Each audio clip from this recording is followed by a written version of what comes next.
Professor Bank, thank you for joining me today on this simple coach-to-coach attorney, lawyer, professor interview. Really do appreciate you taking the time.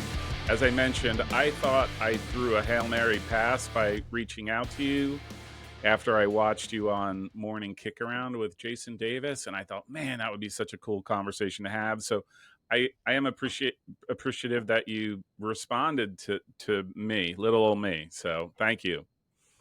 My pleasure. Happy to talk. Okay, so usually it's a really soccer-centric conversation, meaning that the other person I'm talking to is like a soccer coach, but you are, maybe you're not, but maybe you could just start with, hey, what's your CV? Why am I talking to you about soccer? Yeah, so I'm professor of law at UCLA. I've been here for over 20 years. I so here's I didn't start as a sports law guy, although Mm-hmm. in practice I did work. I practiced in Texas and Dallas, and we represented the Dallas Mavericks, so I did some sports law, but I didn't get into academics and sports. I, I'm a tax and business law, business corporate organizations, corporate governance kind of guy, right? So Yeah. not sports, but I actually so if you want it to sort of consistent with your theme of coach to coach. It'd be coach to AYSO Oh, coach. nice, There you nice. go. So all my kids played soccer. Mhm. I coached for about 16 years in AYSO. I played soccer growing up, Oh, nice. um, and I played it at a time when, like, I played in my, the teams were like the MISL teams, Yes, so that kind of yes, right, yeah, and yeah. I ASL, played in the NPSL, which was indoor back in the right? 80s, so Yeah. I know it So all too well. I did some refing. I went through a couple of my kids did club, did team manager, or team administrator, as I like to say it. Look, I'm not managing anything, all right, other than your money. Um, uh, but so I was involved in kind of soccer on that side of it, and was a soccer fan, if you will. Mhm. Um, uh, and then I'm writing corporate governance, corporate organization area, and also writing in tax area, and two areas that got me into soccer. Like, hey, wait a minute, this is something that I'm interested in, but also fits in my area. One was on the tax side. It was looking at David Beckham. David Beckham had Mhm. moved to Real Madrid from Mhm. Manchester United, and looking at how they used what became known as the Beckham rule to Yeah. attract. It was a tax rule that Spain was trying to attract CEOs to move to Spain and Yeah. allow them to do so with a much lower tax hit. Yeah. No CEOs ever really did that, but Beckham's advisors figured out a way for him to do that. So I wrote a little bit about that, which was kind of an interesting way. It's a big deal in Europe because the creation of the European Union, they want Yeah. non-discrimination among tax rates between Yeah. countries, and so Spain was kind of violating that. Yeah. And then they grandfathered that in, like that was the one thing you were allowed to do. So Spain had this big tax advantage, which is why La Liga and Real Uh-huh. Madrid and Barcelona, in some extent, but mostly Real Madrid, Yeah. became really big because Real Madrid was able to attract guys with Yeah. lower tax rates, Yeah. which was kind of an interesting sort Yeah. of entree. Then I started, I do a lot of work also in corporate governance and corporate organization, and started sort of thinking about writing in a couple areas. One was around the time the MLS labor strike. Mhm. It didn't Yeah, didn't yeah. Yeah, go very yeah. far. They ended up starting the season, but Yeah. wrote a little bit about that and a little bit about the FIFA corruption scandal. Mhm. And kind of, you don't nowadays you don't really get hired, or at that time you didn't really get hired in legal academics to teach much in sports law unless you were doing like employment labor law Yeah. kind of stuff. um, in any event, but my dean came to me and said, hey, you know what, a lot of our alums, whatever, are in sports. LA entertainment is now sports, Yeah. live entertainment is kind of dying. Sports is the last Yeah. bastion of it. And so anyway, and so he said, hey, we'd love for you to teach a course now that you're writing a little bit in it. Hmm. So now I sort of started transitioning a little bit. I still do Yeah. the tax and business stuff, but started writing a lot in sports. Hmm. And but I told him, look, I'm more soccer than anything, Hmm. and he was like, totally good. Um, so I had kind of carte blanche. So I started teaching a soccer law seminar, Hmm. law, lawyering, and the beautiful game, Yeah. and getting in guests. And I could, almost anybody in LA, they all were coming. They wanted to talk to my students, and started teaching international sports law, which was primarily FIFA. And a few other things I've expanded beyond FIFA, but FIFA is a major player in international sports law, Yeah. just a big part of it. So anyway, and then U.S. soccer starting to become like a regular participant in legal activities in the courtroom. Yeah. And I mean, Gee, I wonder why. I joked with commentators. I had tweeted this, and it was like totally true. I said I'm getting together my syllabus for my course, and I can pretty much teach the entire course from U.S. Soccer Federation lawsuits. Hmm. Just go down the list, Yeah. and so it started becoming an area where there's just a lot of interest, a lot of people like yourself, but Yeah. all over who are realizing the power or important role of U.S. soccer and FIFA, but not understanding why they can't. Why does this affect me? Look, I Yeah. just have a little kid in a club. Why is this like somehow getting down to me? Um, and so there's a lot of interest Hmm. and how it interacts with the game. So that became something I got more and more involved in and developed some expertise. All right. So first rabbit hole. Can I ask you just from I'm not a lawyer, but I did stay at a Holiday Inn, so that makes me dangerous. But is is I have a thesis, right? Like I think the way soccer is structured globally, so with FIFA and the different federations, and is that pretty unique from a legal framework, I guess, right? And the interrelationships between them all and whatnot.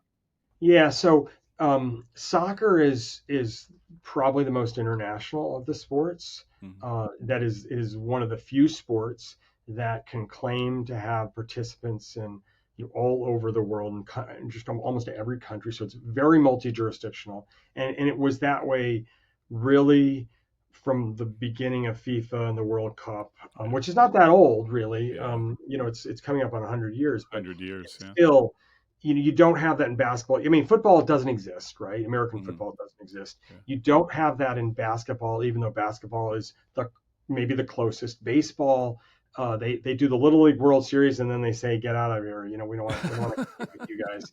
We'll hire your guys to play with us. NBA has some, but I mean, basketball has some. But when you think about it, nobody's talking about FIBA. Like, Yeah. can LeBron James do what he wants to do? Well, we have to ask FIBA and see how that works. Yeah.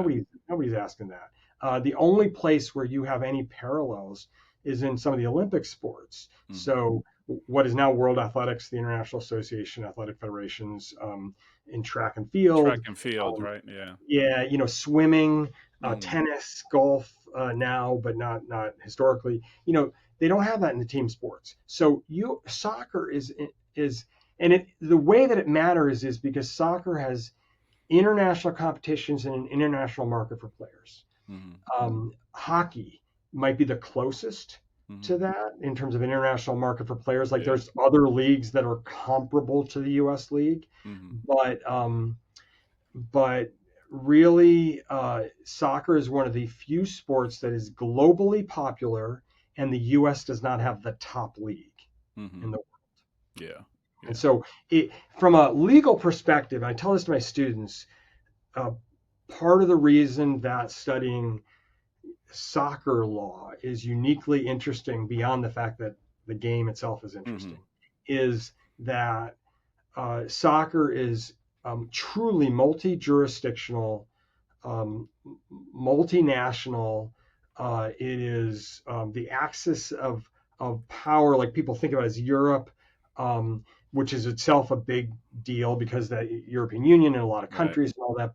But there's soccer all over, and clubs and teams and players, they're all moving around, and so it requires, or it has led itself to the development of a structure, an Yeah. international structure that is robust, and Yeah. that's just not true in any other sport. Yeah.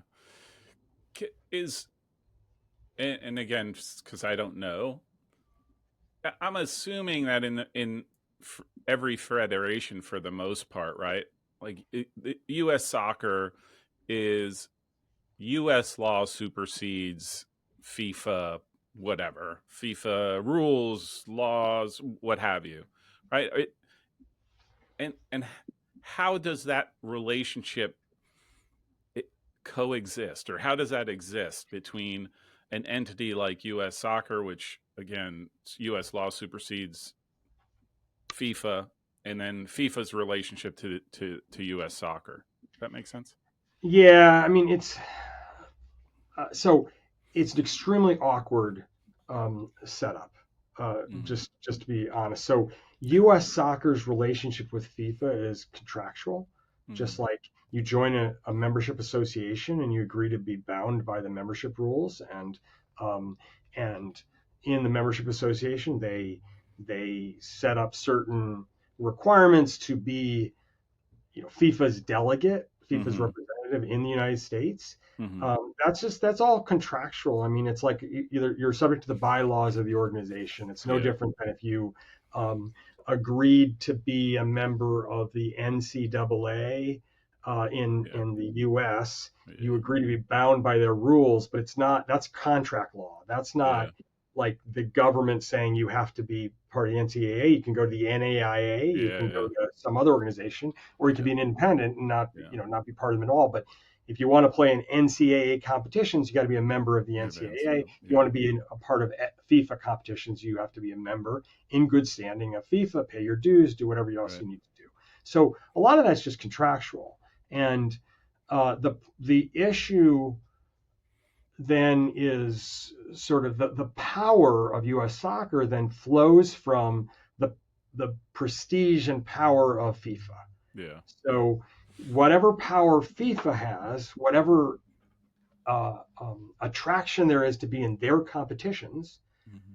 is sort of the force of that prestige and power is what keeps you there. Just like in college, it would be the prestige of being in the NCAA tournament rather than the NAI tournament, or there's like I think there's like the National Christian College Athletic Yeah. Association, US. NJCAA. I think Yeah. there's like a bunch of other ones Yeah. that Yeah. people don't know about unless they have unless they have a relationship with a school that's in one of these other Yeah. ones. Yeah. There's plenty of other ones. You could be national champion of a bunch of different things that aren't really national because they're Yeah. small numbers of teams. But it's the prestige. So FIFA's prestige, keeps them, sort of the forceful authority for that. But it's all contractual. Like U.S. Soccer agrees to do this stuff as Yeah. condition of being the member. The What's awkward in the U.S. is that, like you describe this as so U.S. law supersedes. Well, that's true. FIFA's got that problem globally, Mm-hmm. right? There are, for example, in the U.S., at least in theory, you're not allowed to bribe public officials, Mm. right? In other countries, In theory. uh, in theory, you're not allowed to bribe public. In other countries, it is not only are you allowed to bribe public officials, but you can, there's a spot on the tax return where you can, It's deduction for briberies. bribes. You know, I mean, the idea of not bribing public officials is like, well, what's Yeah. the point of being a public official if I can't, get some graft? So there's all sorts of ways in which um, treatment of women in the U.S. versus Mm-hmm. treatment of women in other countries. That these things are cultural. These things are built into the law. Different systems. How do you deal with kingdoms versus democracies See, yeah. when you're constructing sort of legal rules? So what is FIFA's power over these places? Mm-hmm. And the so to some extent, this is not a American unique problem. I mean, this is an issue throughout. It's just that Mm-hmm. America's view of sports is different than some other areas, some other areas of the world. Mm-hmm. So in Europe, for example, when they created the European Union, in the charter for the European Union, they acknowledge the importance of sport. I mean, this is like creating a constitution where you talk about sports. I mean, there's Yeah. nothing in our constitution that talks about sports, but they talk about it in the EU charter, and they say the specificity of sport. Like, look, we got all these rules, but we understand that sports are unique and Mm-hmm. sports are important to us, and so sometimes we're going to have to be relaxing things for sports. U.S. doesn't really have that kind of a acknowledgement concession. It's ironic because we're just as fanatical about Yeah. sport Yeah. and about the sports at least that we care about. I mean, Yeah. you might say pro football would be the one probably, or whatever it is, maybe historically baseball or something. Right. But it is a way in which, from a legal perspective, we don't have kind of a carve out. You might say baseball is That's the only thing I can think of, right? Yeah. It's Yeah. not. It wasn't really an exemption, and even then, it's not. It's a Supreme Court case from a very Mm-hmm. particular period, and then it's kind of been reified, but it's not, or it's not really the same thing. Mm-hmm. And it certainly doesn't apply outside of baseball, even if it ever did apply in baseball, really. So there is the one way in which the U.S. has acknowledged that sport is important and that might need some special treatment is the Olympics. Mm-hmm. And so here's how that starts. So it used to be for the Olympics that in selecting teams, there used to be disputes, and not just disputes like, hey, why didn't I get selected? It's disputes between two rival organizing bodies, governing Yeah. bodies. And for a lot of these small sports in the Olympics, nobody really pays attention to them for 4 years, and suddenly you find out why they're. I mean, there's two of these curling Yeah. Curling. governing bodies. I was What are we just thinking doing with that? curling. Like wasn't there literally two at one point or three? I Yeah, can't remember. I think curling is actually. I think there was a case about it, but it's like, what do we do with that? So Yeah. in 1978, Congress passed the Amateur Sports Act, and the Amateur Sports Act was a replacement for what used to be the de facto Olympic governing body, national governing body, was the Amateur Athletic Union, Mm-hmm. AAU. Like, a lot of people think about AAU as like the basketball Hoops. Yeah. youth circuit or something like that, Yeah. but AAU used to mean something real. It used to mean that they were the ones kind of ran the kind of U.S. Olympic teams. So when the Amateur Sports Act, they made clear that no, we have a U.S. Olympic Committee. U.S. Olympic Committee has delegated power from Congress to select the national governing bodies of each sport. That those governing bodies will have the right to pick the national teams to represent the U.S. in national and international competitions, and to select the teams and to promote their sports for Mm-hmm. purposes of making sure that the Olympic teams are strong. Our Mm-hmm. national teams are strong. Um, it became the Ted Stevens Act Mm-hmm. in 1998, which is Yeah. partly because they modernized it.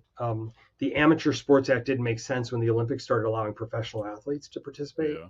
So they called the Ted Stevens Olympic and Amateur Sports Act, kind of to, I don't know, to a big tent. And of course, Ted Stevens, who was a representative from Alaska, Ska. got his name Yeah. on it. In true power, like politicians want their names on things, and this Yeah. was Yeah. early version, Yeah. 1998.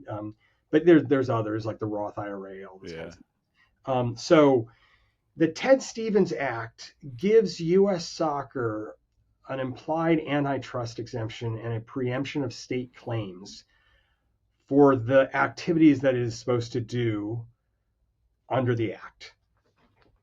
So one of the challenges for the United States Soccer Federation is that Mm-hmm. it has this, on the one hand, it has this contractual power through its affiliation as the delegate in the U.S. for FIFA, and the other side, it's got this congressional authorization via its selection as the national governing body by the U.S. Olympic Committee Mm. as to be the representative of the U.S. that both promotes the sport in the U.S. So that's broader than just selecting the teams, but also develops the teams that are going to go compete on behalf of the U.S. Mm. And that's a long way of saying like that's unique. So in other countries, you can have like the government will create a football association. Yeah. They'll just With give them absolute authority over the sport, which right. we definitely don't have. Yeah. We don't have anything like that. Yeah. Some countries have something like ours where there isn't a like formal sort of law that creates the governing Mm. body, but the governing body is understood to be, Yeah. all powerful. Here, we don't. We have this kind of two twofold path: FIFA and U.S. Yeah. In theory, um, the U.S. Olympic Committee could select a different organization as the governing body and Mm. throw out U.S. Soccer, and FIFA could say we don't recognize them. U.S. Uh-huh. Soccer's our guy, and so the Oh Olympics could my be different. gosh. But remember, FIFA doesn't care much about the Olympics, Yeah. and then Yeah. there'd be this fight a little bit about well, who gets to select the World Cup team? Except it would be the FIFA rep, Yeah. not the Olympic rep. You could have that. And Hope Solo a few years ago, a goalkeeper Yep. for the women's national One of the team, best in the ever. ever. Yeah, Hope Yeah. Solo is fantastic.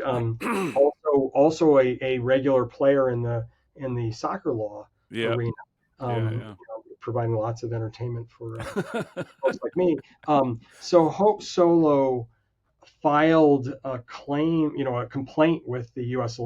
Olympic Committee about U.S. soccer's that U.S. soccer was not meeting its requirements Obligation. as Yeah. the national governing body and Yeah. should be like eliminated, should be like removed. Yeah.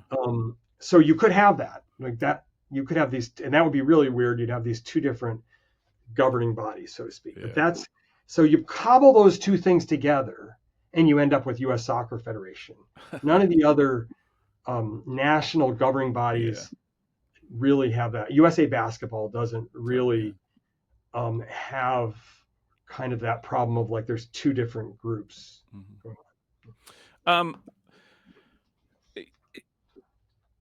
So, I mean, it's fair to say then FIFA, its relationship with FIFA, and then the Ted Stevens Act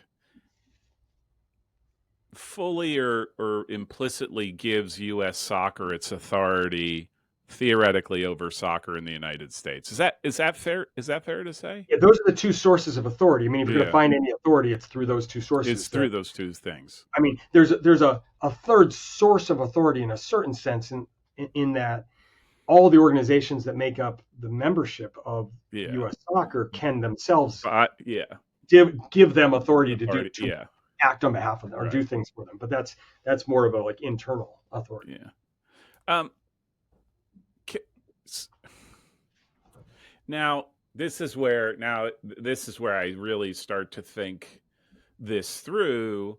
So based on those sources of authority, including the participation of member soccer organizations within U.S. Soccer, what authority does U.S. Soccer have over those individual entities? So I'm really opening a yeah, can of worms. so I see your expression on your face. it's all complicated. It's all Yeah, crazy. yeah, yeah, Right? yeah. So here's the way to think about it. And I apologize to any listeners who are like, wow, this is getting too technical. Yeah. Um, um, so so I have to go into a little law. I mean, law professor, Yeah. no surprise. Um, so in general, the the authority within U.S. Soccer is contractual, as I said. So if you want to be a Mhm. member of U.S. Soccer, you have to agree to be bound by their Whatever. bylaws, Yeah. and those bylaws require you to do various things. So um, through the Ted Stevens Act, it is very clear that U.S. Soccer has the obligation and ability to promote the sport. Mhm. Okay, and I say obligation because that's actually something within the Ted Stevens Act.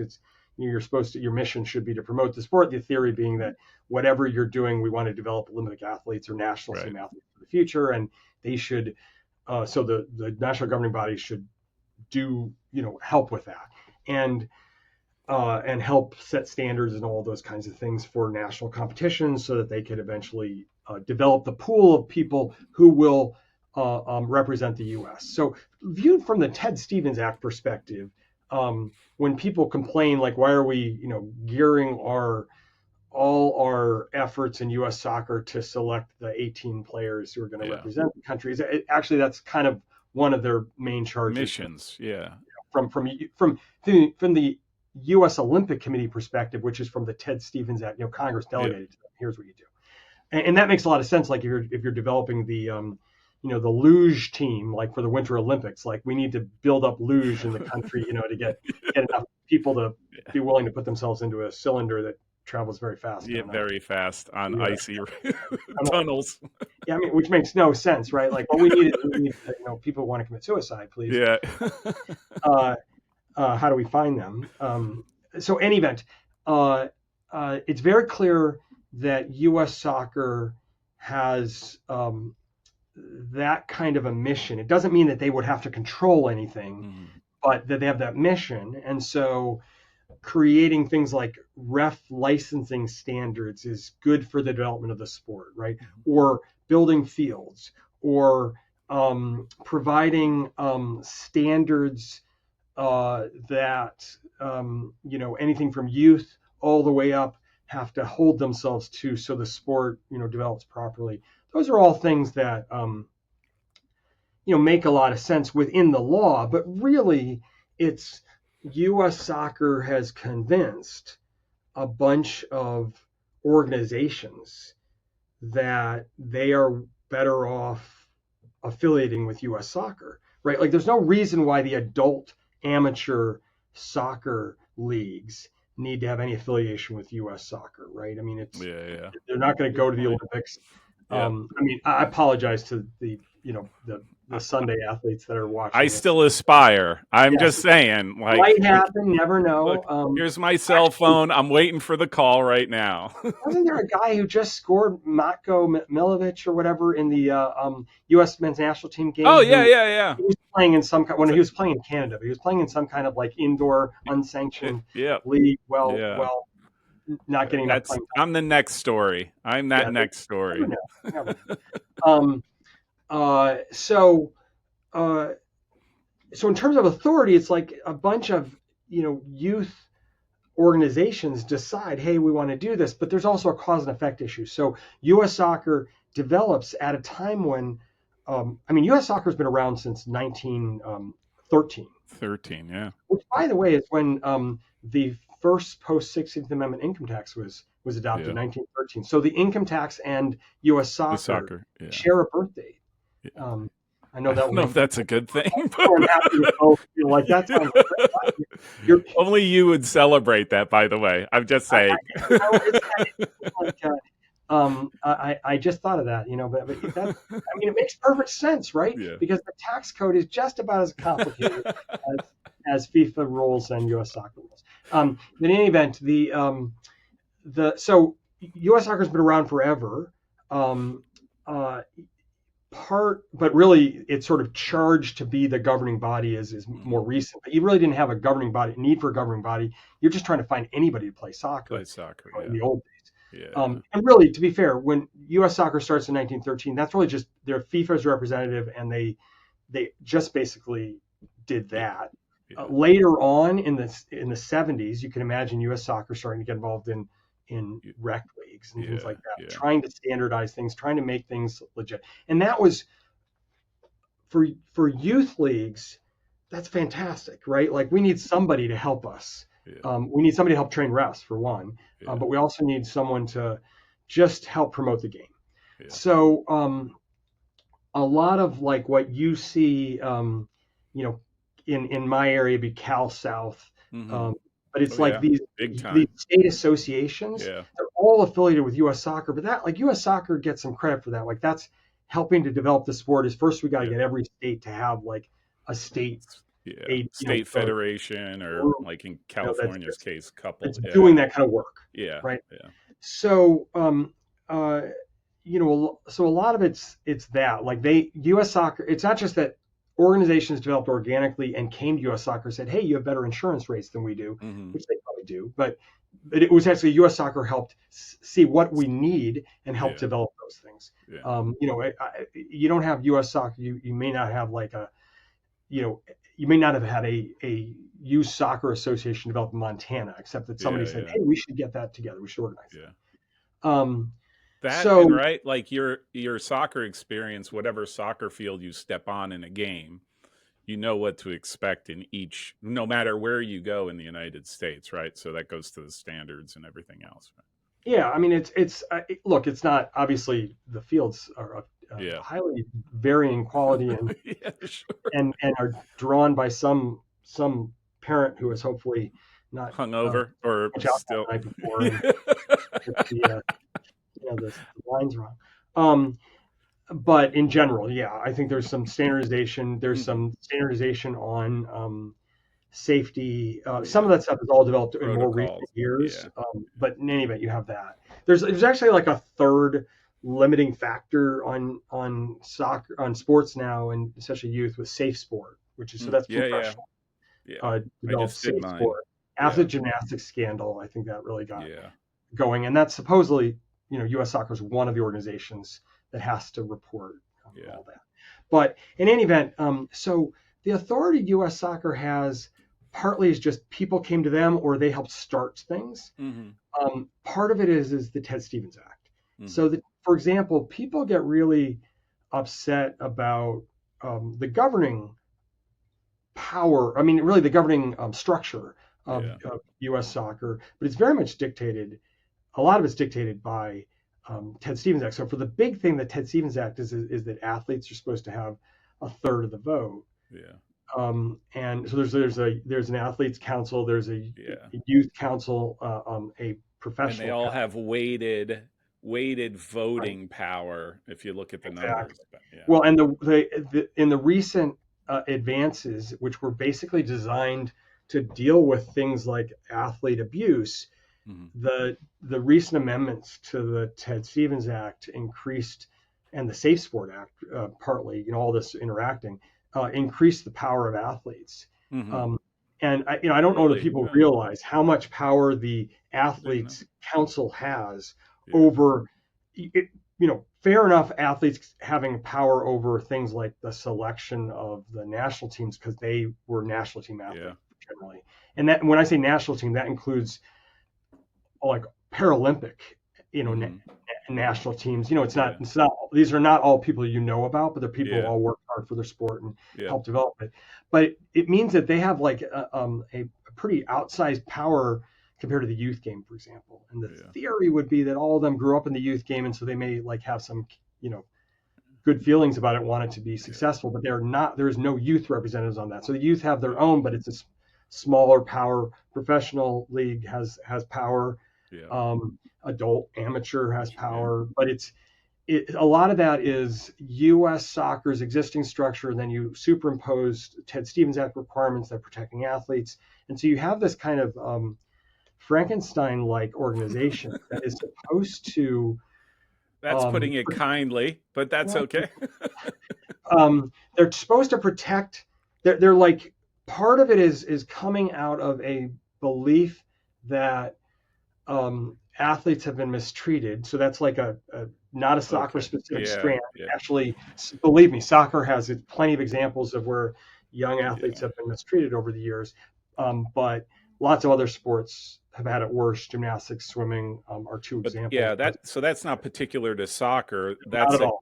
That's But it because impacts soccer. sports, it impacts it, right? Like Right? broader So sport wise. Yeah. Yeah. Okay. U.S. soccer like governance is Hmm. impacted by like that. It's Hmm. impacted by professional leagues which have kind of outsized power Oh yeah. And influence, compared right? to their Yeah.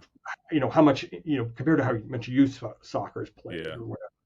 Um, and even within the professional leagues, the professional council has a voting structure that um, kind of very odd. It's based on sort of how many teams you have Yeah, and how yeah, big you are yeah, and all that. So MLS has more power. yeah, But on the other hand, you could easily say, well, for years, NASL had a vote and there yeah, was no league, yeah, right? They're just that one person sitting in, yeah. Rishi Segal was sitting in like the commissioner's office, making, Pretending. well, he was shepherding a lawsuit, Yeah, you know? yeah. Oh, is that? Yeah, yeah, yeah. And so, so there's all sorts of sort of weirdness about Hmm. that. And then in the youth area, they also have a lot, Their own power, structure. but Yeah, they could arguably say the athletes and the professional leagues, leagues. they have like a general interest in youth because they were all once kids, or they Yeah, get their, the future of them is yeah, the people going through the youth system. But in general, that's not making them money, yeah, right? And so both of them are looking for money, and the youth are over there saying, "But yeah, they're more of us, a lot more of yeah, us." And so yeah. U.S. soccer's got to like sort of shepherd or be good stewards of the game for the youth groups when the power, if you put the athletes in the pro leagues together, is far greater than the Yeah. youth. If they agree, if Unbelievable.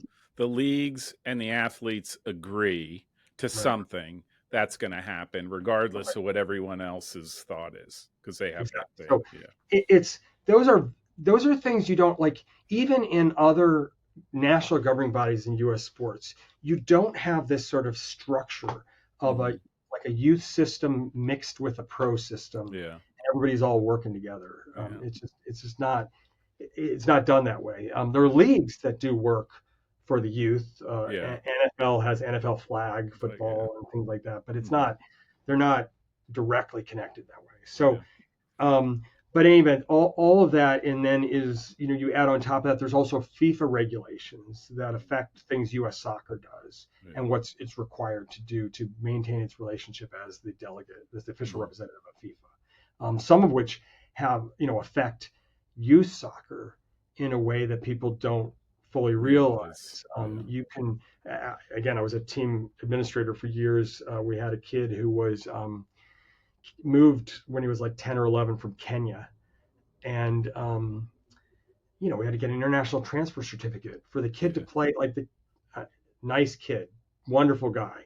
But he was not going pro, right? And like, we were sitting there So trying to get an ID. you still needed a transfer agreement between Kenyan Federation and US Yes, we Soccer had to get or the Kenyan wherever. Federation. I'm Yeah. okay, you guys are lucky because I'm your team administrator, but I don't know how the heck anybody else is doing this. I'm poor kid. He's like 11 Yeah. years old.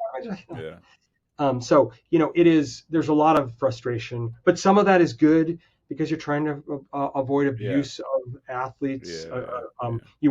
You don't want kids separated from their parents and sent off to another country where they can play their sport, without proper supervision, things like that. So anyway, and in some ways, U.S. soccer is constrained by a lot of different bodies looking at That's it, yeah. regulating it. But That's that's a long, long way. I mean, yeah. it's just a very awkward organization, Yeah. and Yeah. not all of it because of its own fault. So two things. I'm a history guy, so I love to read history and one of the things you learn very quickly is that organizations, businesses, governments exist the way they are today because they evolved from someplace Right, impacted by different things. And I think US soccer is the way it is largely because it is dealt with these things over time and sort of this is right, their structure. right. Um, I'm just curious, knowing all that, right? Like, and uh, your conversation with Jason Davis around the lawsuit and all that stuff, and one of the things that came up were the professional league standards.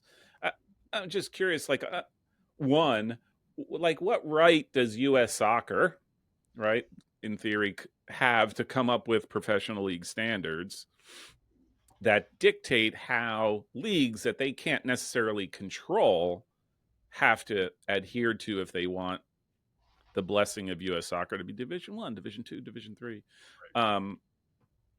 And yeah, that'll be let's start there. So the pro league standards, you could think about it in two ways, and they really have two senses in which they exist.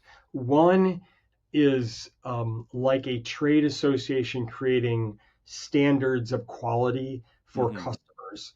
The like lead a lead certified building or something Yeah, like yeah, that for yeah, environmental reasons or yeah. whatever, or um, whatever it is. There are lots of trade associations that decide as a membership association, they vote for um, to create a set of standards to protect consumers, to inform consumers, Mm-hmm. to raise the quality of their product, Mm-hmm. whatever it is.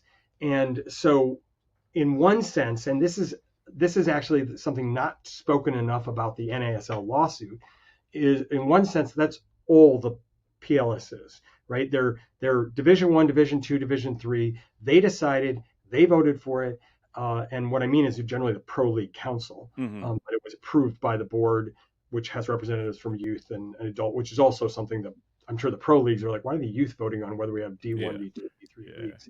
But the uh, the there's lots of good reasons for it. Like you could imagine good reasons. Pro leagues have been It's collapsing terrible. Yeah, right and left. yeah. You and I probably are of an age where we can go through all the leagues that Yeah, yeah.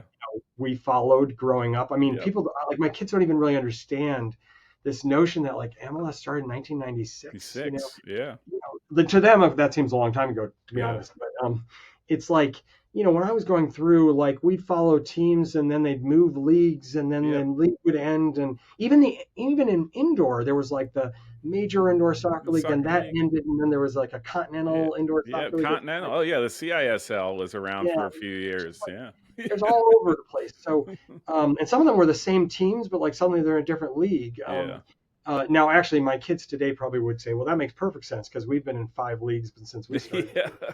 Um, but the the in a world in which we have that kind of flux and where we had Mhm. lots of failures, the World Cup came along, right? Mhm. For the 1994 World Cup in the late 80s, U.S. is awarded the World Cup. They said you got to develop a professional league, a new, Mhm. we did not have a outdoor professional league Yeah, at that yeah. time that was of any a national outdoor No, league. yeah, yeah. And so you create the professional league standards are out of that, and you could see how an organization like U.S. Soccer, which is both being mandated by FIFA, you have to create this league, and the league's got to Mhm. be something that's going to last, Yeah. certainly last through the World Cup, right? Because they're starting talking about it in the late 80s, Jeez. and they needed to last at least past 94, Yeah. which is actually a semi big ask, considering their history. And then you're also, from the perspective of the Olympic kind of capacity, you're supposed to promote the sport, Mhm. and promoting the sport means having a sustainable pathway to get to professional status. So they create these pro league standards that are designed to come up with some criteria that they think will help them survive financially. Mhm. And a lot of people don't like pro league standards, say nothing about how well you compete. I mean, it'd be interesting to see what a standards would be. Like you have to make a certain number of crosses, or like So you many need to be shots first on choice. goal a game. Yeah, yeah. I don't know exactly what would it be. Like you have to be good. Like I, Yeah. I don't know what that means exactly, but obviously it's just these are standards that you would give for a business, right? You have to have Mhm. financial Yep. backing, you have to have like a business Yeah. plan, you have to Yeah. have like a place, a location that's stable, a good You need a lease. board, you need right? Like, yeah, Right. I mean, yeah. it's stuff that's like you would do for business, but that was because that's what they're trying to do is have these organizations run like a business Mhm. so that they can survive, so that players would get paid, Yeah. which is something that both FIFA cares about and U.S. Olympic Committee cared about. Yeah. Ultimately, they want a organization that's going to work, and it actually makes perfect sense if you're going to try to grow the game you do it from the professional leagues, and then Yeah. it trickles down. They run the camps for kids. Yeah. They Yeah. run programs. It's all a good thing. So so a lot of that makes perfect sense. So that's on the so that's as a marketing matter, it makes a lot of sense. As a legal matter, the oh well, let me stop with the one more thing on the as a marketing matter. So the part that nobody's talking about in the NASL lawsuit against U.S. Soccer and MLS for like we couldn't be in Hmm. D1 or D2, we lost our sanctions, or we didn't get this D1 sanction, we lost the sanction for D2. The argument is basically um, that there's monetary value associated with being in D1 or D2 or D3. That is, we can't attract the fans or the TV Oh, content I get or it. the I get it. owners Yeah. or Yeah. investors Yeah. if we're not So D1, D2, D3. it's not Now, financially from the investor standpoint. It's financially if you're a Division two designated league, you're going to make less money by default than if you were a Division one sanctioned. it's a little bit from the investor standpoint in the sense we can't attract investors. Like we Right. can't Right. attract the Sure. teams can't Sure. attract investors if your league's not good enough. And they have economists that are going to testify in the trial. I'm Hmm. sure who will say um, what you can get from a D1 league is Hmm. different. The interesting thing is that now from a fan perspective, there's a heck of a lot of fans watching in Sacramento or Yeah. Louisville or some other well-run Yeah. Yeah. USL championship, which is D2 Yeah. leagues that frankly like are looking at it, watching it, and they're enjoying it and paying Yeah. money for it, and Yeah. they're happy, and they've got sponsors and all that. They even have, I think, a deal maybe with CBS or something like that. I mean, they may have a Yeah. Yeah. network deal. It might be Yep. better than the Apple deal as far as Yeah. you know Promotion. visibility. Yeah. Um, Yeah. so uh, there's dispute about whether that's true, but that's actually the argument, and some of it is like really rich people who might invest in these teams say, Yeah. I want to be in D1, I don't want to be in D2. Do you know what that means? I have no idea what it means. I just want to be in D1. Yeah. Like, Yeah. they just say that. So consistent with the title of your podcast here or your YouTube channel, it's like they're D3 teams that Yeah. would be better experiences, more well funded Yeah. than D2 Yeah. teams for sure, and D1 teams probably too. Yeah. And some of them even might be better on the field. None Yeah. of that matters. Yeah. It's some people just decide D1 is better than D2 and D3. Yeah. It's the Right? club they want to be in. Yeah. So Yeah. that's like all of that is just that's one of the things that makes the case actually kind of complicated is because it's not obvious that like if you decide that D1 the requirements like the size stadium you're supposed to have or the financial backing or one of the requirements of D1 that NASL was failing on was having teams in 3 time zones Tombstones. Yeah. to make it a national league. Yeah. Well, that might be financially poor decision, right? Like it's Yeah. too much travel, it's not Travel. sustainable, Yep. Yeah. and you could have done better at D2, or Yeah. D3. But anyway, that's like an argument that's like all requires a battle of experts about whether it's whether it's necessary or not, but whether it's financially hurt them. There is a legal side to this, a contractual legal side to this. Is there are some FIFA competitions that you can only qualify if you're the winner of the D1 league. Mm-hmm. So there's Yeah. CONCACAF, the CONCACAF Confederation of North Central champions. Yeah. and Caribbean Yep. countries, for which is the U.S. Confederation. They have continental championships that are not you're not eligible to compete in if you are a lower league, and you're in a lower division league. So that's not nothing. I don't know how much you get out of it. I don't know anybody cares about, for example, the Club World Cup. But Mm-hmm. if you want to be in the Club World Cup, you got to win the D1 league. The D1 league. Yeah, you can't win Division 2 and then be like, "Hey, I'm here." No, Real Right, Madrid right. doesn't want to play you. Which I always think is kind of humorous because I tell my students in my classes, like, and they're like, I'll teach the Super League case, which we could talk about if you wanted to, but it's outside of this. It's the European Super League, which Yeah, was yeah. created as a parallel kind of competition. I say, well, you do know that the Champions League is not really champions. I mean, it's not really like the best teams. Like, what are you talking about? It's the best teams. I said, You don't know that. Like the second to last place team in the Premier League might be better than the champion Yeah. of the Faroe Islands Premier Yeah. League, but you know Yeah. they don't get in, right?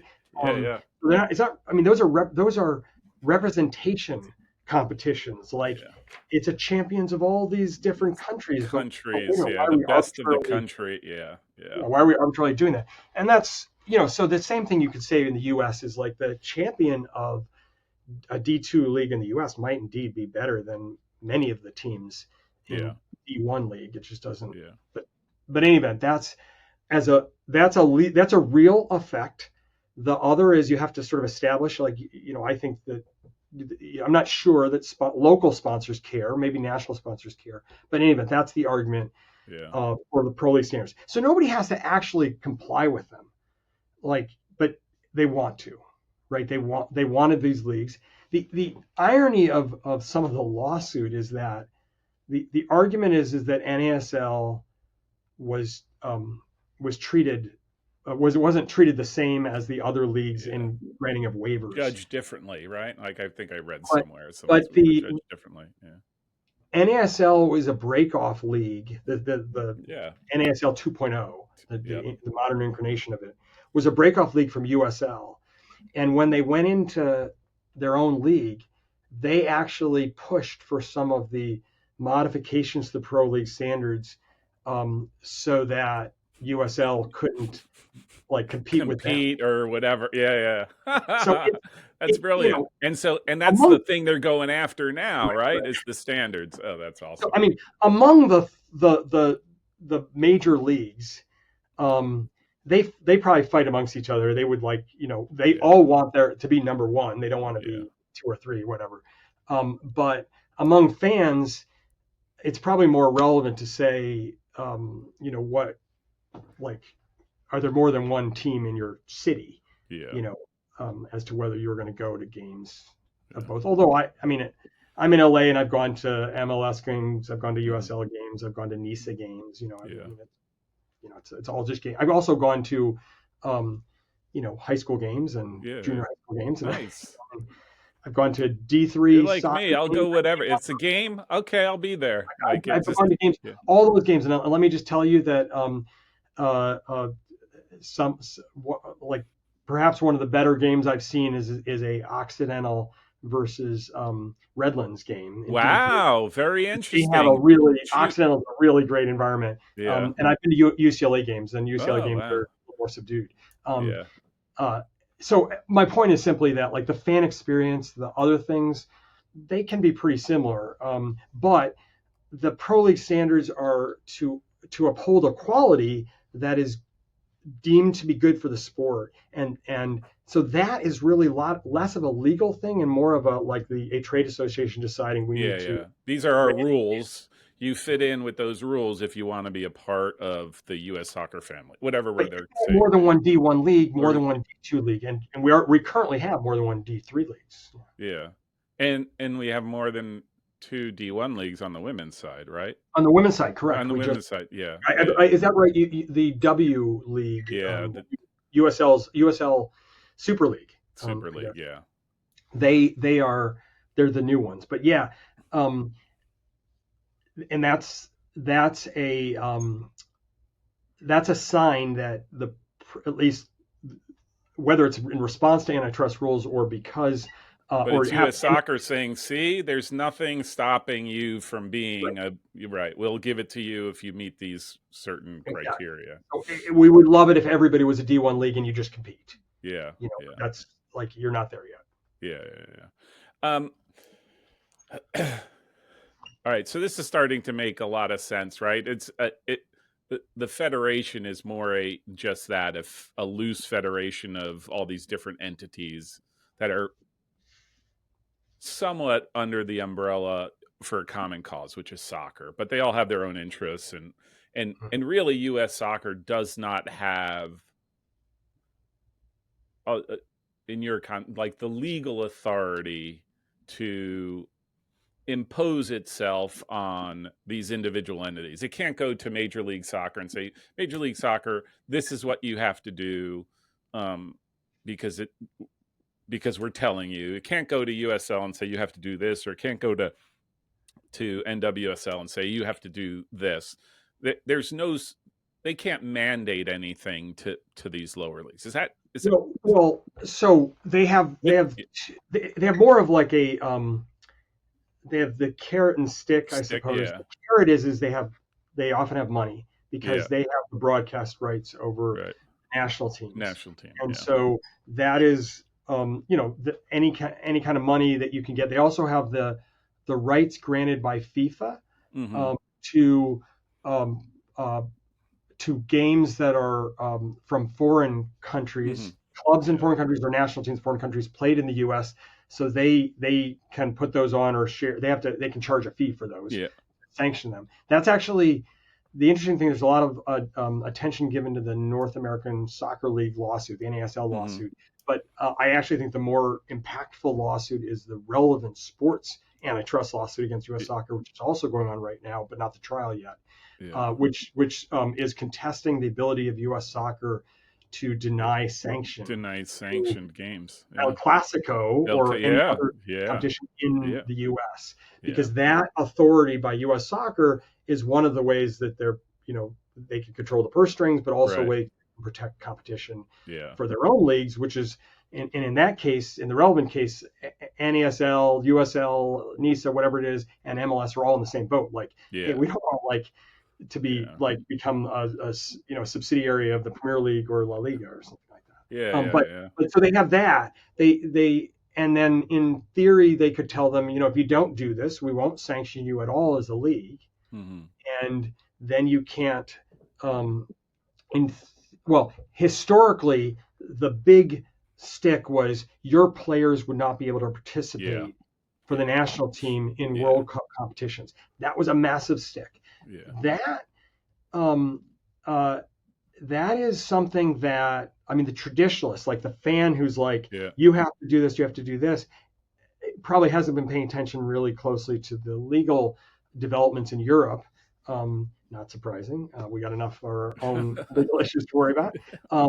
But in the reaction to the Super League, which I think the average fan thinks is like that died and that was over, It's um, far from it. It's still no, there. it's not died at all. In Yeah. fact, they kind of have to. UEFA kind of has to allow a Yeah. parallel competition, subject to like much more limited set of restrictions. And but the big thing is it was made very clear that imposing restrictions on players from teams that are part of these leagues or teams from the leagues from competing in some other things Yeah. that would be a violation of competition law in Europe, Yeah. the name they use for antitrust law. So I think there's actually a convergence between US and European law on this question because a lot of what the structure that is developed in Europe for the governance of the sport was done when um, they didn't make much money, Mm-hmm. right? Up until really the 60s and 70s, soccer was Yeah. not a big money producing No. deal. That's why the No. Cosmos in its Yeah. original iteration brought over a lot of big name stars 'Cause because we actually paid more. they paid a lot more. Yeah. Yeah. And so now Yeah. that it's become a really big deal, the courts in Europe are saying, you know what, this is a business, Yeah. and Yeah. you can't just deny someone. There's a particular protection in the European Charter for freedom of work and freedom of Yeah. movement. You can't do that, and Yeah. so a lot of um, so I think similar to in the U.S. that FIFA's big sledgehammer It's authority gone. it's reduced for sure. Reduced. Yeah. Yeah. Um, so you still have to be a member of. I think it's fair that the courts would uphold that you need to be a member of the organization that's putting on the event. Yeah. So if you're not part of a FIFA affiliated national association, you can't, not the players probably, but the leagues and the teams, you probably can't participate in the national and the international event because it's Right. their event. But but the ability to kind of like really deprive you of players Yeah. is probably gone. Yeah. Well, and I go back to like the original, you can't even protect your own players anymore in Europe, right? Which is for the longest time, it used to be you could only have 3 players on the field at any given point that were foreign nationals from wherever. It didn't matter. So your best 3 players were these international guys you could have on the field.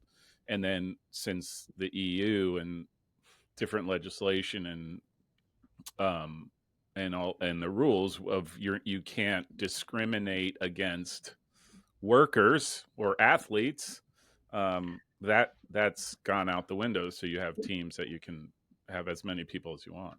Yeah, I mean, one of the things about that is, so if you're thinking about like where is FIFA has been historically the most susceptible to like national law Yeah, taking precedence, immigration is one of yeah, them. yeah, I mean, you can't work here. Like, yeah. we're not going to give you a work visa to be here. The EU was the big mover on this because they, there's freedom of movement, and because Yeah. EU is supposed to be one Happy country, family.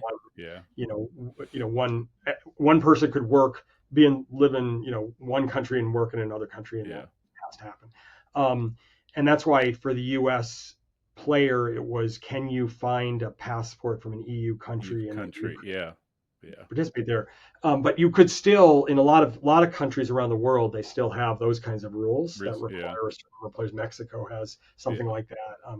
So that is one area where they don't have a lot of power.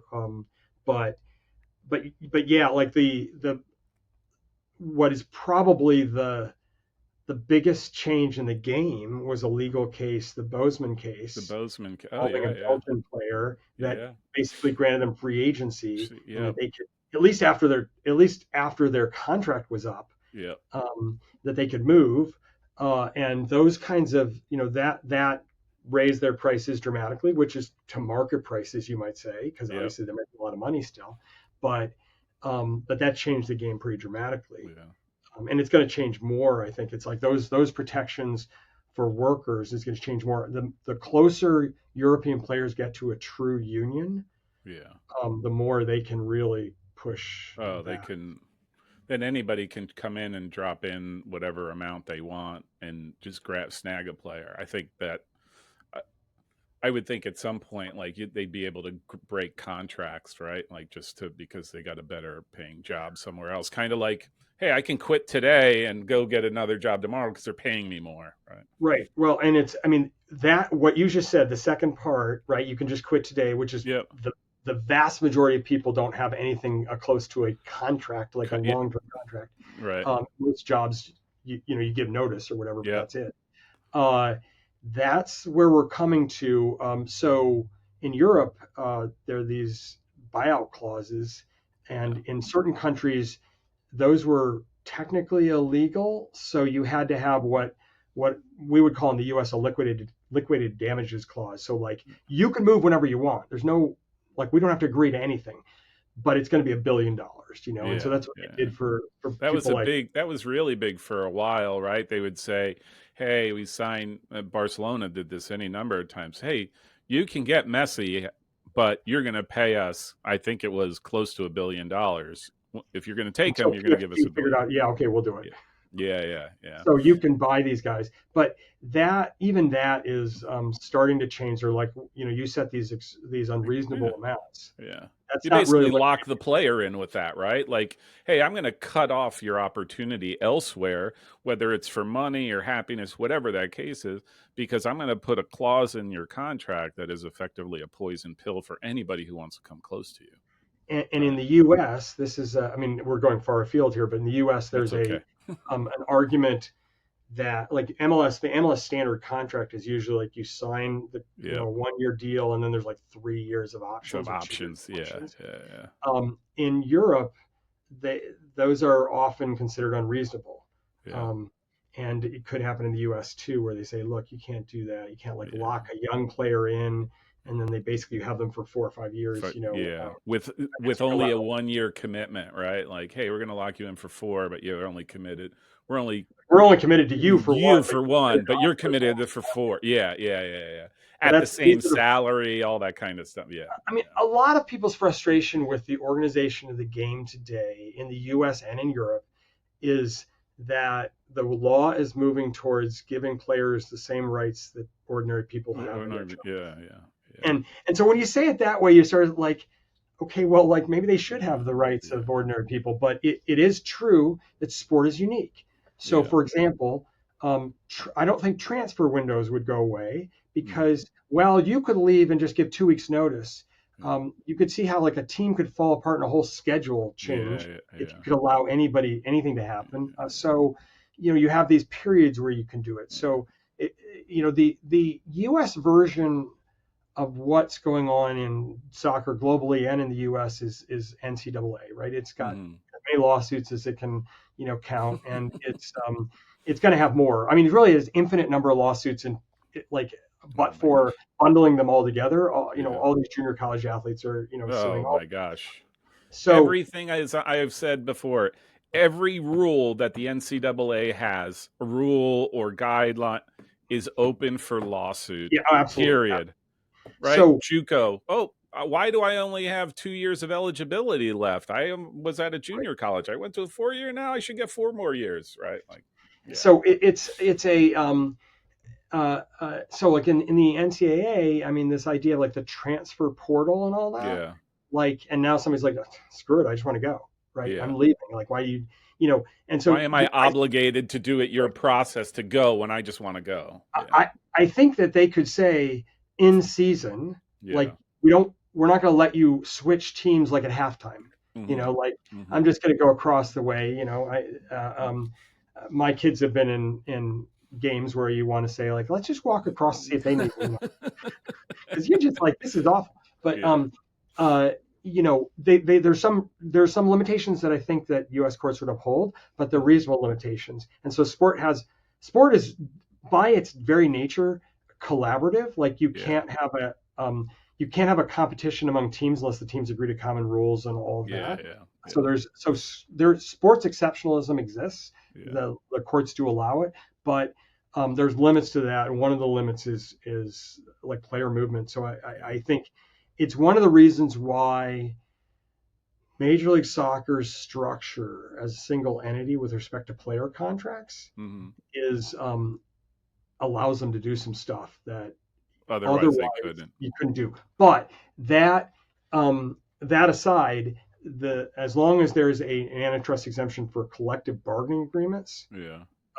everybody can really do this where they agree to common rules, and Yeah. that's what the NCAA is going to eventually have to do if they're going to pay players, Yeah. and that's what Europe probably needs to head towards, because Europe doesn't have collective bargaining agreements where they can agree to common rules and keep Yeah. Yeah.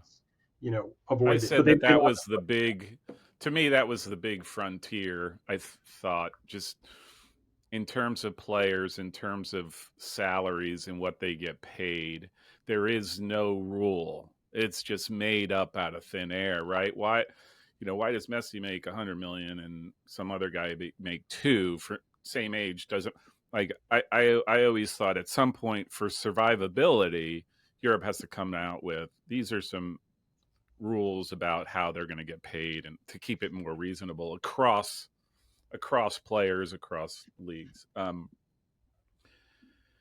Can can I broach a subject of promotion and relegation because of all of this stuff you yeah, talked yeah, about, right. right?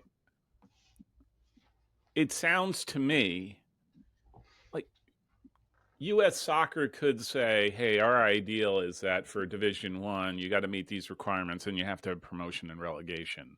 That doesn't mean Major League Soccer has to listen, right? Like, is that So I think U.S. soccer could say, um, well, it sort of depends on how you treat it. Like, if you're saying we're going to deny you the right to be in U.S. soccer and a part of a FIFA affiliated league, if you mm-hmm. don't do this, I think that there would be problems. Yeah, yeah. But There'd be lawsuits galore on that yeah, one. but I think if you said, if you're going to do promotion and relegation league, here's how it's got to be structured. Structured. Yeah. U.S. soccer could do that. Yeah, yeah. Could do you see I don't even this might be totally far afield, but I mean, do you see realistically a mechanism by which US soccer could I don't want to say force, but I think there's an expectation for folks who would love to see us look like Europe. And it's Right. funny because I say look like Europe when Europe is sort of moving more towards the American model than vice versa. Right. Um, is there any way that U.S. soccer could, again, sort of mandate that, like as something? Hey, we're going to restructure, knowing that. Again, a lot of people don't like to talk about this. Proper promotion and relegation goes from the very top, the professional leagues, all the way down to the AYSO leagues. There's nobody who would be exempt from that. Yeah. So I've written about the question. I published articles on the question of like, could US be forced to do Mm-hmm. promotion relegation? Um, so you're asking a little different. Could US force promotion relegation on its membership? I mean, besides the fact that like the membership could vote no, right? Yeah. The the answer is uh, that most likely um, the biggest hurdle to U.S. soccer requiring promotion relegation without any kind of like governmental Mm-hmm. exemption or something, antitrust exemption, is that, um, and this is something that we're extremely different from Europe on and from the rest Mm-hmm. of the world on, is that our leagues are businesses. Mm-hmm. Right? Our leagues are themselves business entities. In Europe, nobody says, gosh, the championship in England is actually better than the Premier League. Mm-hmm. Why don't we make them Division One? Yeah. Make them the top league, and the Premier League will Yeah. be below them. Or like if we just work a little bit harder, guys, on our rondos, we might get to be Premier League instead of the champions. It doesn't happen, right? They're stuck where they are, and they are not independent. They're business entities in the sense they're trying to promote their leagues, but they are not treated legally um, as like as Independent competitors, entities. Yeah. Yeah. right? That compete and make money and whatever. In the U.S., so they in Europe they would only think about it as teams. Like, what are you Mm-hmm. talking about the league? The league is run by the FA, right? Yeah. Or the league is at least permitted to exist by the FA. In the U.S., leagues compete, and when I say that to people, they kind of don't really get what you're talking about until you talk about like youth sports, and they say, Mm-hmm. "Oh yeah, like ECN, boys ECNL and MLS Next are competitors," Yeah. or the Girls Academy and Yeah. ECNL are ECNL competitors. I mean, competitors. they Yeah. might say one is stronger than the other, but they Yeah. they recognize that no, like you telling me that MLSX is better than ECNL is your opinion, and it may be it may be the opinion of the majority of people, but it's just Right. an opinion. It's not. Nobody is declared they're the victors. You Yeah. don't on the field or any other place, and they are allowed to compete. They're businesses, and I mean ECNL for sure is a Yeah. profit Yeah. making business. Yeah. Anybody who's paid money to them will Yeah. will Yeah. recognize that. So the problem you'd have is that as much like the NASL lawsuit, which a lot of people assume is kind of a like um, populist, Yeah. anti-establishment Yeah. kind of litigation. The original lawsuit only sought no money, only sought the removal of the pro league standards, which would effectively um, uh, uh, eliminate the ability of U.S. soccer to do any kind of grading of leagues, Mm-hmm. which quite naturally means there is no such thing as promotion relegation if you can't Right. have that. Yeah. And I think most leagues they want to be number one, right? Yeah. I Yeah. don't even think that NASL wants to be a D1 league like Yeah. MLS. Yeah. They They want want to to be be better. the only league, and Yeah. they want and they all want to the others to be below them. They would be happy with a pyramid where they're at the top, but they so in a legal world in which leagues can compete. And by the way, Europe is changing because Yeah. when the court said that when the European court said that this competitor to the Champions League should be allowed to exist, that's a parallel league, Yeah. right? You're saying that you can't have the only league. Um, although they do talk about sporting merit, so to be Yeah. clear, they view that as very important, but they don't. They're really struggling with the concept of sporting merit, but still allowing Yeah. rival businesses to compete. And so I think what they mean is that you need to have sporting merit within your league. So Yeah. I think it's actually easier for you to imagine U.S. soccer saying MLS and all leagues have to internally organize through promotion relegation, but I'm Mhm. not positive they would ever do that because the clubs would then sue. So it's, you Yeah, know, yeah. we also, the There's clubs and the leagues are yeah, independently able to yeah, do that. yeah, Whereas in Europe, I think there's an argument that sporting merit is kind of part of the fabric of the game, but not that one league is the part yeah. of the fabric of the game. Right, So right. I think it'd be very hard for U.S. soccer to do it. I think the interesting thing about FIFA's adoption of a promotion relegation sort of standard, it's very recent. So a lot of people think, oh, we always had promotion relegation. Not legally. Like it wasn't like required. Yeah, yeah. Um, uh, um, it is the only place it exists in FIFA rules is in the regulations interpreting the statute for sporting integrity. And Hmm. for those, sporting integrity is a term that's used more often in Europe than the U.S., but it's like anti-bribery, Yeah, so the honesty of the game. yeah. And what was happening in Europe is that, particularly in Spain, there was the owner of a fourth division team took over a second division team. That was Casa, I forget, Casa Grande, something. I forget what it Hmm. was. Granada. I think it was. Granada. Yeah, Yeah, Granada CF, yep. something like that.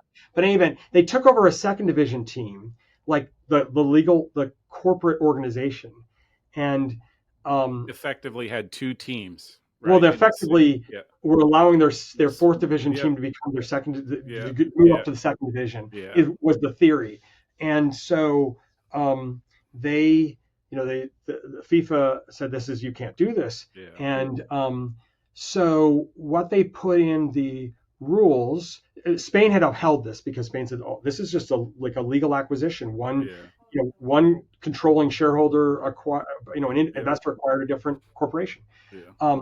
They put in the FIFA rules in sporting integrity that, if you're having a domestic championship, it has to be done through sporting merit and not through. And they gave Yeah. examples in the interpretation, not through like legal mechanisms like Yeah. Yeah. acquiring.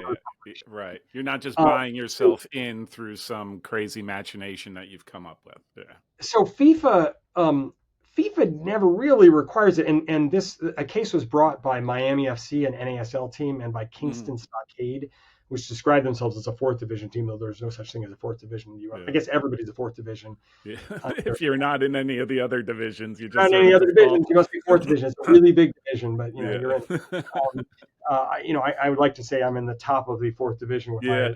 my adult amateur Sunday group, because who's going to say we aren't? Yeah. Who's gonna Um, argue? Yeah, we can argue it. So they actually brought a case before the Court of Arbitration for Sport in Hmm. Lausanne, Switzerland, arguing that U.S. should be Yeah. required to adopt promotion relegation, and they lost. And I had written an article about why I thought they would lose, and they did. Um, and it, basically they said, look, um, all the CAS does is it interprets the FIFA rules, like it can't Right. make it law. And it says under the FIFA rules, it doesn't require you to have one. It just says if you're going to have a domestic league champion, it has to be done through Sporting merit. Yeah. sporting merit. It Yeah. can't be done using this other mechanism. And if you don't have one, then you don't have one. But so I think that FIFA could say that U.S. soccer has to, Hmm. like it could say it, and U.S. soccer could say that would violate U.S. law, and FIFA Hmm. could say, fine, U.S. soccer is no longer, we're not going to Yeah. have any representation in U.S. soccer. Yeah.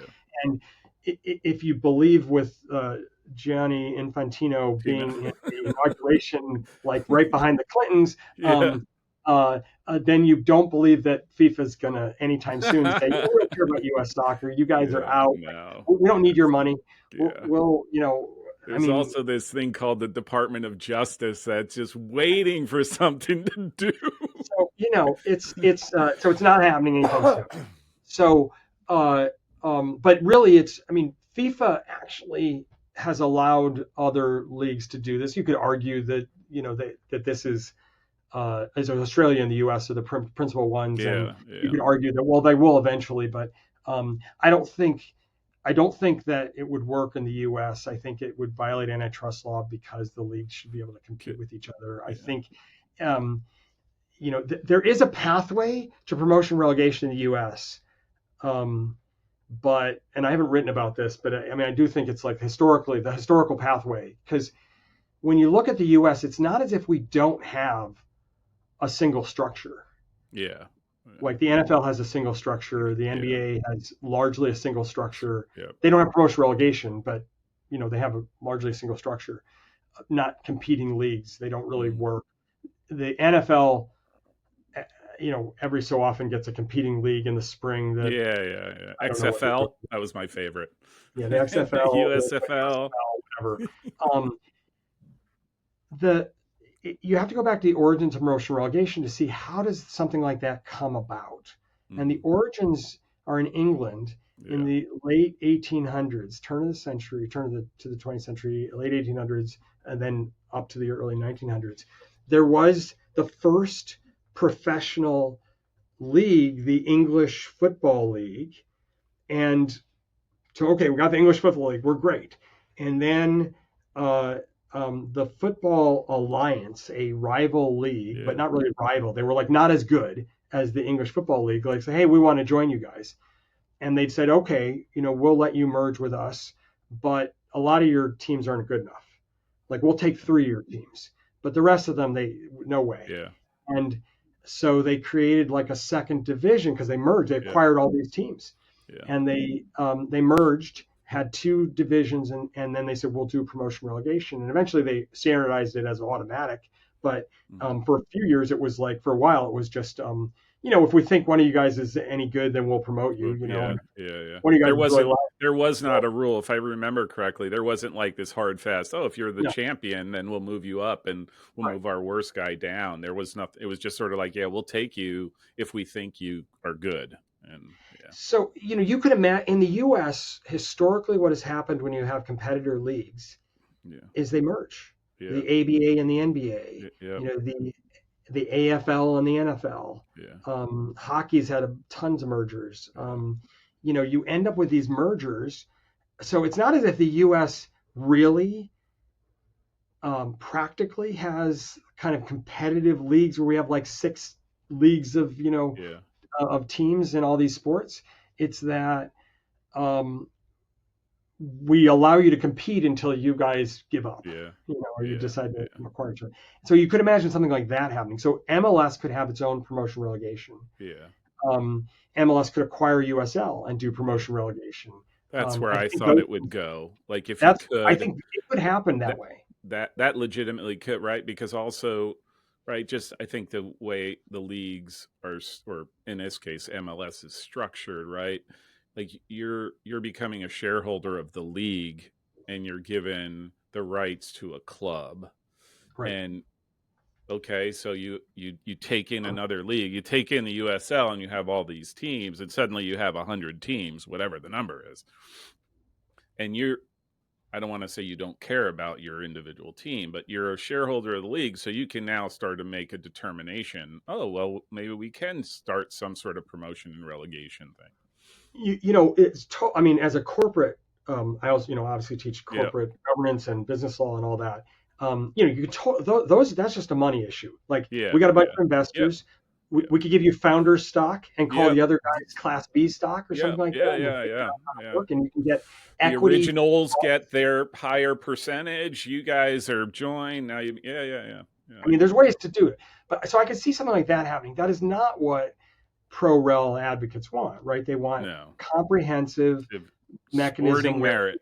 start Period. in Yep, your local yep, bar. You yep. could collect enough Oh, guys together. Let's go out and play, and we're going to you and move our me, way we'll up. be on the same team. How about that? We'll We're, start we're, right we're here. looking for the next Jamie Vardy, who's like hanging on at the bar, and we're Yep. gonna we're gonna move up, and Yeah. um, that's what they really want. Um, but I, U.S. leagues haven't really formed that way. But yeah. but to be honest, it's not really like the way those leagues start in those countries. It's when there's no money. Yeah. Like Yeah. promotion relegation starts really well when nobody has any money, and Nobody, so any dividing up, cash. Yeah. we're, Yeah. we're, we're dividing up Very nothing. We're just true. like, Very true. it's a lot harder to do it Yeah. when you have real money involved, Yeah. like when Yeah. you've made real investments, when you've built stadiums. I Um, said, I said, I've said forever, and it makes me like some public enemy because I think this, right? Like, I think promotion and relegation is great. If I could snap my fingers tomorrow and make everything promotion relegation, how awesome would that be? Yeah, I'd be totally into it. But I think the way promotion and relegation, the way people envision it, I hate to say it, it's like this. It's anachronistic. It is something of the past that emerged out of some, like you said, broke leagues merging together, trying to make sense. And they come up with this idea of promotion and relegation, how it works. And it grew out of that. And we are so far beyond that because we never really had that gestation period the way they had it in Europe, right? For a whole host of cultural, whatever, historical reasons. But, and so to think that you could take the current structure where, again, like it or not, people are forking out hundreds of millions of dollars, and there's these very real stadiums that cost a lot of money, and you have all this stuff going, like it to it's I unless you come up with the structure within the league, within MLS, and like we said, we merge a league and we come up with something, the shareholders, all that. I just don't. Which is why I asked you about the power of the federation, because I think people think the federation should just be able to dictate this, and I'm like, I intuitively just think that that's crazy, because if they tried to mandate it to anybody, Yeah, I USL mean, would be like, I'm suing you because I don't want to work with MLS, and MLS is suing US Soccer because they don't want to deal with USL. the example I give that I think it's easier for like parents to understand when I'm talking to youth soccer parents, and they're complaining about how like our fees are so high, and we've got Yeah, like ECNL, and we got MLS yeah, next, and we yeah. got whatever. They're complaining about all these rival leagues. I don't know which one I like. What am I supposed to do? U.S. Soccer should do its job and just come up with a pathway. I say these are all businesses. Yeah. One of the reasons that U.S. Soccer got out of the Development Academy is there's some legal reasons that are unrelated. Like I think they're worried about uh, they were in the equal pay lawsuit with the Pays, women. yeah, They yeah, really didn't yeah. want. They were like, DA is not working as well on the girls' side, Right. and we Yep. have to like pump it Yeah. up. The NWSL isn't taking it on, and whatever. So and some of it was the pandemic, and some of it was other issues. But I think part of it is U.S. Soccer has been taking a look around and saying, we have to actually, for legal reasons, we have to get farther out of those kinds of things rather than Things. get Yeah. farther in. And We're so not a one of the league. We're not a league. We're not, right. We're not a like team. We're just, we, yeah. we can set up standards for leagues. Yep. We can make sure like safe sport, we can make sure things are going Yep. well. We can help promote leagues by doing training of coaches and training Yep. of and certification of coaches, if Yep. all sorts of things that people want. But running a league, that's not a good idea. Mm-mm. And that's on the youth side. And for them, promotion relegation, like creating a comprehensive structure, is like creating the FA and running a Yeah. full league. Yeah. And I don't Yeah. think they're No. look, they can barely handle what they do now, but let Yeah. alone Yeah. the legal side of it. Yeah. It's not clear why they would get involved in it. Oh. I do want to let me just say one thing, and we've been going on kind of a long Yeah. time. Yeah. One of your listeners I might hear. told you, right? Like, One thing I've explained to my students is that promotion relegation has the real advantages in terms of like investment incentives, because Mhm. like you're going to lose a lot of money, No, but it yeah. requires you to make a lot of money. So like a lot of promotion relegation is just like in the absence of money. It's like Yeah. I would like to get promoted for pride or whatever, but it's not like Yeah. I'm going to spend a lot of money to move up to Division Yeah. One and also not make money. Yeah. But what you see developments in both this side of the Atlantic and the other side of the Atlantic suggest a convergence of issues that both systems have.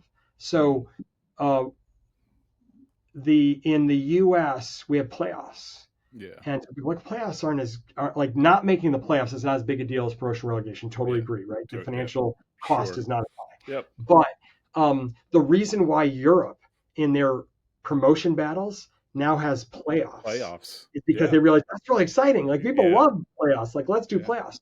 And the reason why in the U.S. we now have more cup competitions, even in the NBA, they got a cup competition Yep. because they're looking at like the FA Cup and saying, Yeah. "Hey, Hey, everyone if we loves could do that." that, yeah. And Yeah. the NBA, the next set for the NBA is to get involved if they can ever get like what is the G League, get them Oh, yeah.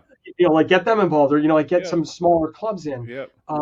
The U.S. Open Cup, I think U.S. Soccer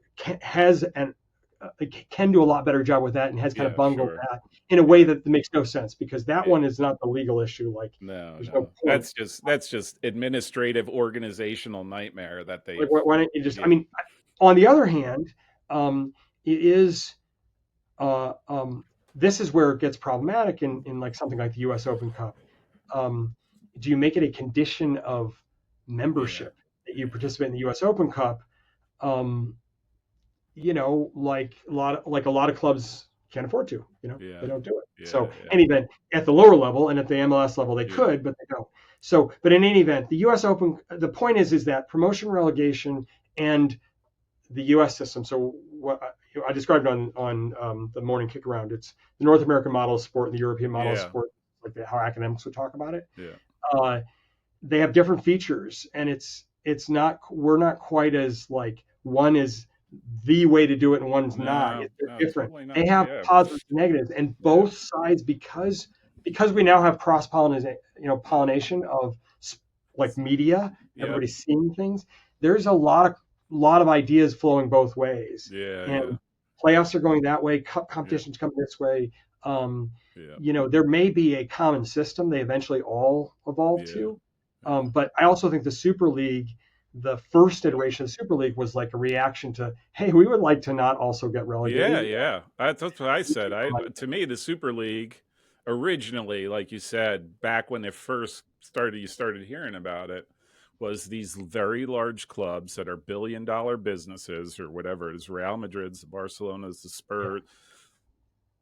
Like would like to be in a league knowing that it doesn't matter how they perform, they're not going to be relegated and lose whatever their money is, right? And it's a very American model, right? Right. Like, I mean, for So there's a I hate. I mean, I like traditionalists are great, and yeah, we like to all do the things we're doing, but the sport has gotten too popular, too much yeah, money involved, yeah, to I really think, expect it to be yeah, static. yeah. And it's I keep continuing. waiting. Like we haven't crossed this threshold yet. We've seen teams get relegated. There's the smaller teams, right? Like Cadiz in Spain, or some of these smaller teams. What happened if Man City, terrible performance, is threatened with relegation? Like, do you think that Emirates are going to be happy with that? And do they stop it one way or the other? And I think that is a very real possibility when you're talking about these very large clubs. And the sporting merit, we could talk all about it, how great it is for the smaller clubs that are going to struggle in that environment. But when a big time club, they experience that, and I think that at some point will happen. Like, Yeah, it's also the player. So yeah, I've had research assistants occasionally look at this, and it's just too much. It's too daunting a territory actually to do. But like anecdotally, club gets relegated, club gets promoted, and you think, wow, isn't that great? The players worked really hard and they got promoted. Well, no, the club got promoted. The yeah, players yeah. are The still in players the get lower division. They, yeah. they they signed the guys who were from the team that got relegated to Relegate. signed with Yeah, the new clubs. yeah, You get a lot of that, so it's yeah, it's a little bit romantic, yeah, um, yeah, but yeah. you know to use the again, because your show is D3 soccer, Hmm. like there's a world in which you could imagine, with the way the NCAA is changing, that Yeah. the non-revenue sports like soccer Okay. all figure out, like, this is crazy. We can't do this. We can't pay our Yeah. players, and Yeah. so we're either going to get cut, or NCAA figures out a way to make D3 Yeah. the new model, like that. Yeah. There's this revenue sport thing over Instead there. of D1, D3, there's revenue division and What non-revenue And you division. can, like, all of them are in the same Yeah. area, and maybe that's better. Like, Yeah. you know, that everybody Sure. playing college soccer is kind of in one spot, because Yeah. there's no, like I said, there were more fans at the Occidental game, the Oxy game, than there were at the UCLA game, and some games I've seen, and So I watched Occidental a number of times and yeah, Redlands a number of times this season. So warms so I my mean, heart. the point is that it's there are different configurations that Yeah, may make yeah. sense in a lot of places. I think region for the U.S. on the pro game and on the college game, regional. I mean, we're Regional. so Yeah, huge. The yeah, travel costs are, and obviously at a UCLA yeah. professor, Yeah, I can tell you the students are like they're they traveling would all love over. it. The They would UCLA love basketball just had a losing streak on a road trip, and like people it. are saying, "Oh, Pat, the Big Ten is much tougher, more physical." And Yeah, I'm thinking, well, these kids are traveling all the way across the country. yeah, Plus, we had fires going on here. yeah, It's like yeah, yeah, not like these guys are like they're yeah, kids. yeah. And so traveling around the country doesn't make a lot of sense in a lot of I, places. And so that's another way in which you could say the PLS should change, for pro leagues to allow more regional leagues. But the point is simply that things are evolving, and it may be that having some kind yeah, of a order, yeah, yeah. 1, 2, 3 doesn't make Yeah, sense. yeah.